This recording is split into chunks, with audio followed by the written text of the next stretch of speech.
सभी साथियों को नमस्कार। मैं विकास कुमार लमोरिया लमोरिया स्टडी पे आपका हार्दिक स्वागत करता हूँ। आज का जो अपना विषय है वो गुप्तकालीन साहित्य। ठीक है, पिछले वीडियो में अपन ने पढ़ा था जो स्तूप थे गुप्त काल के और जो गुफाएं थी उनके बारे में पढ़ा था। आज अपन पढ़ेंगे साहित्य के बारे में। ठीक है, तो देखिए अब ये जो वीडियो बन रहे हैं और ये अगर आप इनको देख रहे हो तो आप यहाँ से अंदाज़ा ज़रूर लगा लोगे कि देखिए स्थापत्य कला के अंदर भी अच्छा विकास हुआ है, साहित्य में भी अच्छा विकास हो रहा है, मूर्ति कला में भी अच्छा विकास हो रहा है। तभी तो क्या कहलाता है, गुप्त काल स्वर्ण काल कहलाता है। ठीक है, तो अब साहित्य के अंदर देखिए पढ़ेंगे जो साहित्य गुप्त काल का जो साहित्य था या जो नाटक लिखे गए थे उनकी एक विशेषताएं थी, खास विशेषताएं कि जो नाटक थे गुप्त काल के उनके अंदर जो उच्च वर्ग के लोग थे, उच्च तबके के लोग थे, वो क्या थे, संस्कृत बोलते थे। ये विशेषताएं हैं, यहीं से क्वेश्चन आता है कि उच्च वर्ग के लोग प्राकृत बोलते थे, निम्न वर्ग के लोग संस्कृत बोलते थे, ऐसा उल्टा करके दे देगा आपको। ठीक है, तो आप याद रखोगे कि जो उच्च वर्ग के लोग थे वे क्या करते थे, संस्कृत बोलते थे, और जो निम्न वर्ग के लोग थे और जो महिलाएं थी वो क्या थी, प्राकृत भाषा, प्राकृत जो थी वो क्या थी, आमजन की भाषा थी उस समय। ठीक है, तो निम्न वर्ग और जो महिलाएं थी वो प्राकृत भाषा बोलते थे। इस समय का जो साहित्य था वो क्या था, प्रेम आधारित था। ठीक है, साहित्य प्रेम आधारित था और सुखांत साहित्य था। मतलब अगर जो साहित्य लिखा जा रहा है उसका जो अंत था वो सुख पूर्वक हो रहा था। मतलब जिस फिल्म नहीं देखते आपकी लास्ट में क्या होता है कि एक्टर जो होता है ना, उसके माता पिता भी उसको मिल जाते हैं, उसकी जो गर्लफ्रेंड होती है या फिर उसकी जो वाइफ होती है वो भी मिल जाती है। मतलब उसका अंत है ना सुखद होता है। तो इस प्रकार के साहित्य का लेखन हुआ था गुप्त काल के अंदर। कुछ अपवाद भी है, जैसे मृच्छकट्टिकम, मृच्छकट्टिकम। ठीक है, ये मृच्छकट्टिकम किसने लिखी थी, शूद्रक ने लिखी थी। इसका मृच्छकट्टिकम का मतलब है मिट्टी की खिलौना गाड़ी, मिट्टी की खिलौना गाड़ी। ठीक है, किसने लिखी थी, मृच्छकट्टिकम किसने लिखी थी, शूद्रक ने लिखी थी। और इसके अंदर क्या किसका वर्णन किया गया है, एक ब्राह्मण व्यक्ति था चारुदत्त और एक गणिका थी वसंत सेना। उनकी जो प्रेम कथा है उसका वर्णन इस मृच्छकट्टिकम के अंदर किया गया है, जिसको मृच्छकट्टिकम का तात्पर्य क्या है, मिट्टी की खिलौना गाड़ी। अब इसके अलावा देखिए गुप्त काल के अंदर क्या क्या हुआ, षड दर्शन का पूर्ण विकास गुप्त काल में ही हुआ है। जो 6 दर्शन हैं भारतीय इतिहास में, जो 6 दर्शन हैं उनका विकास भी कहाँ हुआ था, गुप्त काल के अंदर ही हुआ था। जैसे न्याय दर्शन है, सांख्य दर्शन है, मीमांसा दर्शन है, वेदांत दर्शन है, योग दर्शन है। ठीक है, ये इस प्रकार से जो 6 दर्शन थे इनका पूर्ण विकास गुप्त काल के अंदर ही हुआ है। और पुराणों का जो वर्तमान स्वरूप है उसकी रचना भी कब कहाँ हुई थी, गुप्त काल के अंदर हुई थी। पुराणों के वर्तमान जो स्वरूप है उसकी रचना भी गुप्त काल में हुई थी। और बात करें कि गुप्त काल के अंदर विभिन्न स्मृतियों को भी लिखा गया था। ठीक है, जिसमें कौन कौन सी है, नारद स्मृति, बृहस्पति स्मृति। और नारद स्मृति और बृहस्पति स्मृति दोनों का जो विषय है वो कैसा है, विधि विषय है। ठीक है, यानी कि इनकी जो इनका जो लिखने का जो विषय है वो क्या है, विधि के ऊपर है। ठीक है, कानूनों के बारे में इनके अंदर बताया गया है। बात करें, अगला है पाराशर स्मृति और एक है कात्यायन स्मृति। कात्यायन स्मृति का जो विषय है वो है इकोनॉमिकल यानी आर्थिक विषय है।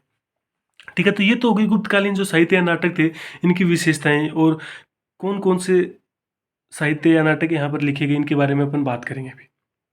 तो सबसे पहले आप याद रखोगे कि गुप्त काल में जो नाटक हुए, ठीक है, ये जो साहित्य हुआ उनमें क्या थे, उच्च वर्ग के लोग संस्कृत बोलते थे, निम्न वर्ग और महिलाएं क्या थी, प्राकृत बोलती थी। प्रेम आधारित साहित्य है, सुखांत साहित्य है। ठीक है, अब बात करें कि गुप्त काल के अंदर साहित्य के अंदर जो एक सबसे बड़ा नाम आता है, सबसे पहला जो नाम आता है वो है कालिदास का। ठीक है, और कालिदास को क्या कहा जाता है, भारत का शेक्सपियर भी कहा जाता है।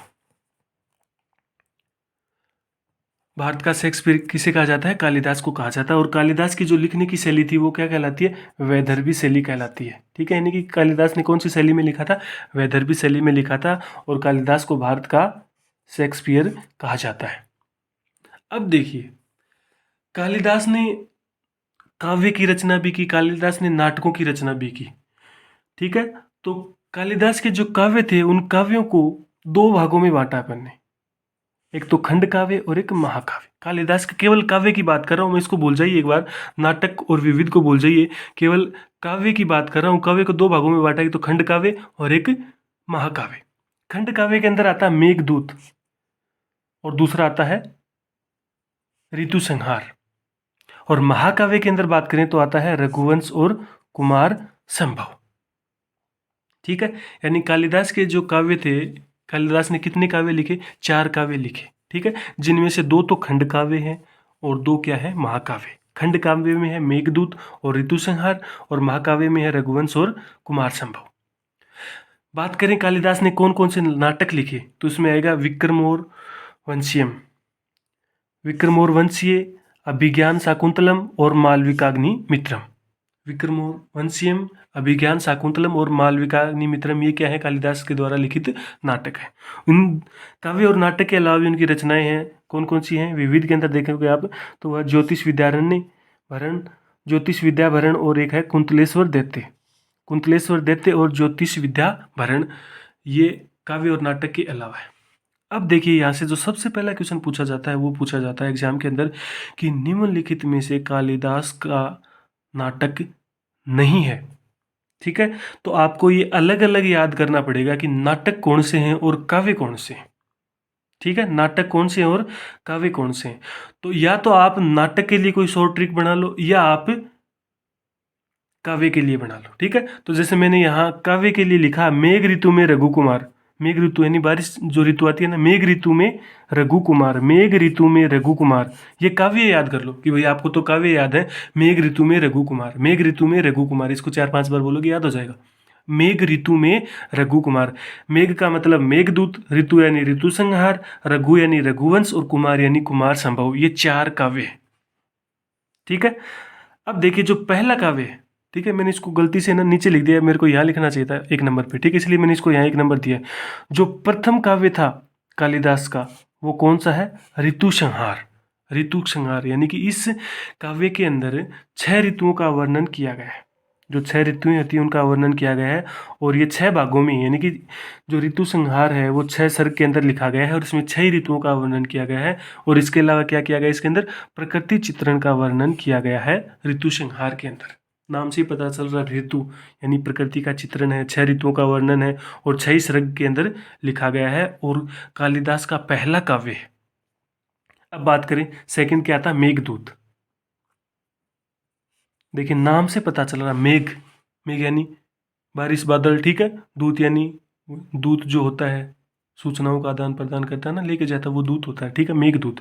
ठीक, तो मेघदूत को 2 भागों में बांटा गया है, एक तो पूर्व मेघ और एक उत्तर मेघ। ठीक है, और इस मेघदूत की रचना कालिदास ने वाकाटक नरेश पर्वतसेन द्वितीय के दरबार में की थी।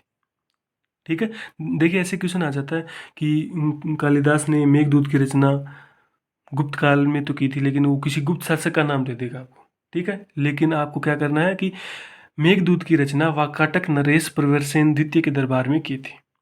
अब बात करें मेघदूत का क्या लफड़ा है, क्या है मेघ और दूत। देखिए रामगिरी की पहाड़ियों पर कुबेर के द्वारा, जो कोषाध्यक्ष होते हैं ना कुबेर, तो रामगिरी की पहाड़ियों पर कुबेर के द्वारा यक्ष को निष्कासित किया गया, यक्ष को निष्कासित किया गया। और इस संदर्भ में यक्ष द्वारा यक्षिनी को संदेश भेजने हेतु मेधी से की जाने वाली याचना का वर्णन है। यानी मेघदूत के अंदर किसका वर्णन है कि कुबेर ने क्या कर दिया? यक्ष को निष्कासित कर दिया रामगिरी की पहाड़ियों से। ठीक है, अब भाई यक्ष को भेज दिया, पहाड़ियों से निष्कासित कर दिया। ठीक है, वो चला गया। अब वो जहाँ गया है वहां से वो क्या कर रहा है? यक्षिनी की याद कर रहा है, अपनी प्रियतमा को याद कर रहा है। ठीक है, और वो क्या कर रहा है? मेघ का वेट कर रहा है ना, बादलों का वेट कर रहा है कि बादल है ना, मेरा मैसेज है ना वो मेरी प्रियतमा तक पहुंचा हुआ। ठीक है, तो यक्ष द्वारा यक्षिनी को संदेश भेजने हेतु मेधी से की जाने वाली याचना, यानी कि वो प्रार्थना कर रहा है कि हे मेघ तुम क्या करो, मेरी जो मैसेज है, मेरा मैसेज है ना, क्योंकि मेरे पास अभी न तो व्हाट्सएप न फेसबुक है, तो क्या करो मेरा मैसेज भेजो। तो उस समय कौन था? बादल था। ठीक है, तो बादल को कह दिया कि भाई मेरी जो प्रियतमा है यक्षिनी है ना, उसके पास है ना मेरा मैसेज भेजो, मेरी वीर व्यथा के बारे में बताओ उसको। इन सब चीज़ों का जो वर्णन है वो किसके अंदर किया गया है? मेघदूत के अंदर किया गया है। और मेघदूत के जो मेघदूत काव्य के लेखक कौन है? कालिदास है। अब अगला देखिए, मेघ ऋतु में रघु कुमार, इसको 3-4 बार आपको पढ़ना पड़ेगा, याद करना पड़ेगा। ठीक है, छोटी ट्रिक बना लो, मेघ ऋतु में रघु कुमार, मेघ ऋतु में रघु कुमार। अब देखिए रघु, रघु यानी रघुवंश। अगला जो काव्य है वो है रघुवंश, और कालिदास का सर्वश्रेष्ठ महाकाव्य है रघुवंश। सर्वश्रेष्ठ महाकाव्य है रघुवंश। देखिए यहाँ से पढ़ने पर आपको ऐसा लग रहा होगा ठीक है इसमें तो क्या करना है, इनको याद ही करना, लेकिन जब ऐसे क्वेश्चन आ जाएगा कि निम्नलिखित में से कालिदास का सर्वश्रेष्ठ महाकाव्य कौन सा है, उसके अंदर कालिदास की सारी रचना देगा और उस समय कंफ्यूज हो जाओगे आप, तो इसको अच्छे से आपको याद करना पड़ेगा कि रघुवंश जो है वो कालिदास का सर्वश्रेष्ठ महाकाव्य है।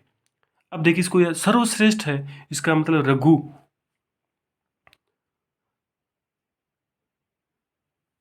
रघुवंश यानी ये किससे संबंधित है, भगवान राम से संबंधित है, और भगवान राम क्या थे, सर्वश्रेष्ठ थे। ठीक है, तो इसको ऐसे याद कर लो कि सर्वश्रेष्ठ महाकाव्य कौन सा है, रघुवंश। अब देखिए इस रघुवंश में किन बातों का वर्णन किया गया है। रघुवंश में दिलीप से लेकर अग्निवर्ण तक इक्ष्वाकु वंश, एक वंश था इक्ष्वाकु वंश, उसके सभी 40 राजाओं का वर्णन किया गया है 19 सर्गों में। ठीक है, तो ऐसे प्रश्न पूछ ले कि रघुवंश में कितने सर्ग हैं, मतलब कितने भागों में, 19 सर्गों के अंदर है। और राजा दिलीप से लेकर अग्निवर्ण तक इक्ष्वाकु वंश के सभी 40 राजाओं का वर्णन रघुवंश के अंदर किया गया है। राम कथा का विवरण रघुवंश से ही मिलता है। ठीक है, राम रघुवंशी, भाई राम क्या थे, रघुवंशी थे। ठीक है, तो राम कथा का विवरण किससे मिलता है, रघुवंश से मिलता है। इस रघुवंश महाकाव्य के अंदर सभी रसों का उपयोग किया गया है, जो भी साहित्य के जो रस होते हैं ना, उन सभी रसों का उपयोग किया गया है। इस कारण कालिदास को क्या, किसकी उपाधि दी गई थी, रस सिद्ध की उपाधि दी गई थी। नेक्स्ट है कुमार संभव। कुमार संभव, कुमार संभव में कितने सर्ग हैं, 17 सर्ग हैं, 17 भागों में है। अब ये कुमार कौन थे, कुमार, कुमार थे शिव और पार्वती के जो संतान थे ना, कार्तिकेय, उनको कुमार कहा जाता है। ठीक है, तो शिव पार्वती की संतान कार्तिकेय के जन्म की कहानी किसके अंदर है, कुमार संभव के अंदर है। और शिव पार्वती की प्रेम की जो कहानी है उसको भी किसके अंदर दर्शाया गया है, कुमार संभव के अंदर दर्शाया गया है। बात करें, अगला है मालविका अग्निमित्रम। देखिए इसको अलग अलग पढ़िए, मालविका अग्निमित्रम। मालविका महिला का नाम है, अग्निमित्र पुरुष का नाम है। ठीक है, और ये कालिदास का पहला नाटक है, मालविका अग्निमित्रम कालिदास का पहला नाटक है। अभी जो आपने ऊपर वाले 4 पढ़े वो तो क्या थे, महाकाव्य थे। मेघ ऋतु रघु कुमार, मेघ ऋतु रघु कुमार। ठीक है, रघुवंश और कुमार संभव तो महाकाव्य हैं, और वो पहले वाले जो दो हैं मेघ ऋतु वो क्या है, खंड काव्य। मालविकाग्निमित्रम क्या था, कालिदास का पहला नाटक है, और इसके अंदर किसका वर्णन है कि एक सुंग वंश था। ठीक है, और सुंग वंश के राजकुमार का नाम था अग्निमित्र। तो अग्निमित्र और मालविका के प्रेम प्रणय का नाटक है। ठीक है, यानी कि मालविका अग्निमित्र में क्या किया गया है, सुंग वंश का जो राजकुमार था अग्निमित्र और उसकी जो प्रेमिका थी मालविका, उसके प्रेम प्रणय का नाटक दर्शाया गया है, प्रेम प्रणय का नाटक है। नेक्स्ट है विक्रमोर्वंशियम। विक्रमोर्वंशियम, विक्रमोर्वंशियम में विक्रम पुरुरवा, अर्जुन व इंद्र की जो अप्सरा थी उर्वशी, उसके मध्य प्रेम का नाटक किया गया है। ठीक है, नाटक के रूप में चित्रित किया गया है, नाटक के रूप में दर्शाया गया है। ये नाटक एक प्रकार से इनका मंचन होता है, नाटकों का क्या किया जाता है, मंचन किया जाता है। नेक्स्ट है अभिज्ञान शाकुंतलम।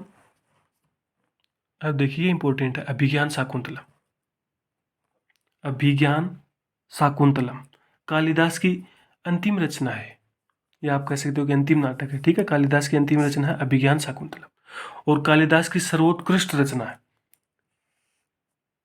कालिदास की सर्वोत्कृष्ट रचना अगर पूछे आपसे तब तो आप कहोगे अभिज्ञान शाकुंतलम, और अगर आपसे पूछे कि कालिदास का सर्वश्रेष्ठ महाकाव्य कौन सा था तो वो था रघुवंश, और कालिदास की सर्वोत्कृष्ट रचना कौन सी है, अभिज्ञान शाकुंतलम। ठीक, इस अभिज्ञान शाकुंतलम को विलियम जोन्स ने अंग्रेजी भाषा में अनुवादित किया था, यानी कि अंग्रेजी में तो विलियम जोन्स ने अनुवादित किया था, और गेटे ने जर्मन भाषा में अनुवादित किया था अभिज्ञान शाकुंतलम को। कालिदास की अंतिम रचना है। अभिज्ञान शाकुंतलम महाभारत के आदि पर्व से लिया गया है। देखिए महाभारत के अंदर अलग अलग पर्व थे, ठीक है, जिनमें से एक पर्व का नाम है आदि पर्व। तो अभिज्ञान शाकुंतलम को महाभारत के आदि पर्व से लिया गया है, और उपमा का सर्वश्रेष्ठ उपयोग अभिज्ञान शाकुंतलम में किया गया है। उपमा मतलब किसी चीज से दूसरे से तुलना करते हैं ना, वो होती है उपमा। ठीक है, अब इसके अंदर क्या है कि हस्तिनापुर के राजा थे दुष्यंत, और एक वन कन्या थी शकुंतला। राजा दुष्यंत और शकुंतला के मध्य प्रेम, उनके विवाह, उनके वीर व्यथा और उनके पुनः मिलन का विवरण किया गया है अभिज्ञान शाकुंतलम के अंदर। और ये बहुत ज़्यादा इम्पोर्टेंट है। आपने, अगर आप हरियाणा के आसपास से अगर बिलोंग करते हो कोई, और वो जो जैसे बोलते हैं ना रागणी, ठीक है, वहाँ पर क्या होता है, इनका इनका ये रागणियाँ हैं राजा दुष्यंत की और शकुंतला की। कभी मौका मिले तो सुनना आप, दुष्यंत और शकुंतला की रागणियाँ प्रसिद्ध हैं हरियाणा के अंदर। जो यहाँ के जो लोकल जो गीतकार होते हैं, जैसे राजेंद्र सिंह खड़किया नाम, ऐसे कुछ और भी हैं, वे क्या करते हैं, इनका मतलब इनके गीत गाते हैं, इनको एक प्रकार से रागणी बना के गाते हैं, ठीक है। तो राजा दुष्यंत और शकुंतला का जो विवरण है वो किसके अंदर है, अभिज्ञान शाकुंतलम के अंदर है, अभिज्ञान शाकुंतलम। नेक्स्ट बात करें कुंतलेश्वर दैत्य। कुंतलेश्वर दैत्य क्षेमेंद्र कृत औचित्य विचार चर्चा से, यानी कि ये एक क्षेमेंद्र की रचना है औचित्य विचार चर्चा। इससे ज्ञात होता है कि यह ग्रंथ यानी कुंतलेश्वर दैत्य ग्रंथ कालिदास ने कुंतल क्षेत्र में लिखा था। यानी कि जो महाराष्ट्र के आसपास का जो एरिया है उसको कुंतल क्षेत्र कहा जाता है, उस क्षेत्र में इस कुंतलेश्वर दैत्य को लिखा था। कालिदास की अगली जो रचना है वो है ज्योतिष विद्या भरण, ज्योतिष विद्या भरण। और इस ग्रंथ के अंदर चंद्रगुप्त के 9 रत्नों का उल्लेख मिलता है, ठीक है, चंद्रगुप्त के 9 रत्नों का उल्लेख मिलता है। धन्यवाद। अगर वीडियो आपको पसंद आते हैं, आपके कुछ भी समझ में आता है, अगर जो पढ़ाया इनमें से अगर आपको 2 बातें भी समझ में आती हैं, तो आप वीडियोस को लाइक शेयर ज़रूर कीजिएगा और चैनल को सब्सक्राइब कर लो, ताकि आने वाले जो वीडियोज़ हैं उनका नोटिफिकेशन आपको मिल सके। धन्यवाद।